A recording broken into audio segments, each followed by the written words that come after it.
शेतकऱ्याने व्यापाऱ्याला ज्वारी दिली, त्या पोत्यात गेले तब्बल 5 लाख रुपयांचे दागिने। आणि पुढे जे घडलं ते ऐकल्यावर तुम्हालाही वाटेल अजूनही या जगात चांगले लोक आहेत।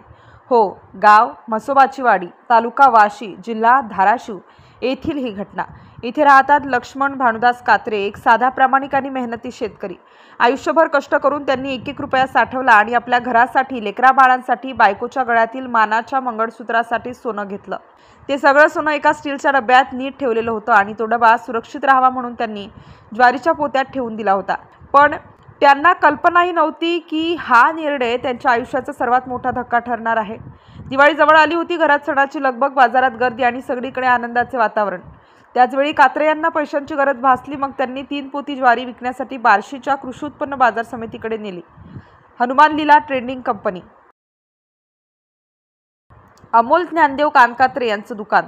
नेहमीप्रमाणे व्यवहार झाला, पोती ठेवली गेली आणि शेतकरी परत घरी आले।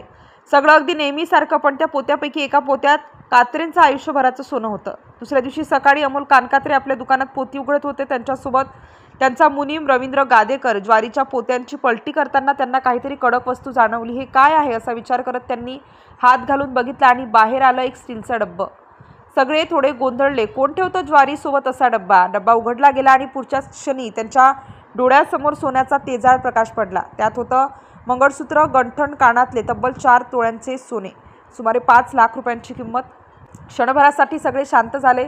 कुणी चोरी केली का? कुणी मुद्दाम ठेवलं का? किंवा हे कोणाचं आहेच काय? पण अमोल कानकात्रे यांच्या मनात एकच विचार आला, हे सोनं माझं नाही। त्यांनी काहीही न दवडता, वेळ न दवडता ताबडतोब बाजार समितीमार्फत चौकशी केली, शेतकऱ्यांची नोंद तपासली आणि लक्ष्मण कात्रे यांना फोन केला। कात्रे थोडे गोंधळलेले होते, पण जेव्हा अमोल यांनी विचारलं, तुम्ही ज्वारीसोबत काही डब्बा ठेवलात का, तेव्हा क्षणभर सगळं थांबल्यासारखं झालं।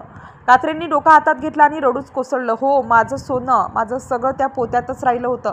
अमोल कानकात्रे यांनी एक क्षणाचाही विचार न करता ते सर्व दागिने स्वतः जाऊन कात्रे यांच्या डब्यात दिले। त्यावेळी शेतकऱ्यांच्या डोळ्यातून अश्रू वाहत होते। माझं सोनं परत मिळेल असं वाटलंच नव्हतं, असे ते म्हणाले। त्या क्षणी दोघांनाही जाणवलं, प्रामाणिकपणा आणि विश्वास हीच खरी संपत्ती आहे। या घटनेनंतर बार्शी शहरात आणि सगळ्या जिल्ह्यात अमोल कानकात्रे यांच्या प्रामाणिकपणाचं कौतुक सुरू झालं। लोक म्हणू लागले की आजच्या काळात असा माणूस पण दुर्मिळ आहे। कात्रे कुटुंबासाठी ही दिवाळी खऱ्या अर्थाने सोन्याची ठरली। सोनं परत मिळालं, पण त्याहून मौल्यवान मिळाला एका व्यापाऱ्याचा विश्वास आणि प्रामाणिकपणा। तर मित्रांनो, आपल्या आजूबाजूला अजूनही असे चांगले लोक आहेत ज्यांच्यासाठी पैशापेक्षा सत्य आणि सद्विवेक बुद्धी ही महत्त्वाची आहे। म्हणून लक्षात ठेवा, प्रामाणिकपणाचं सोनं कधीही काळवंडत नाही।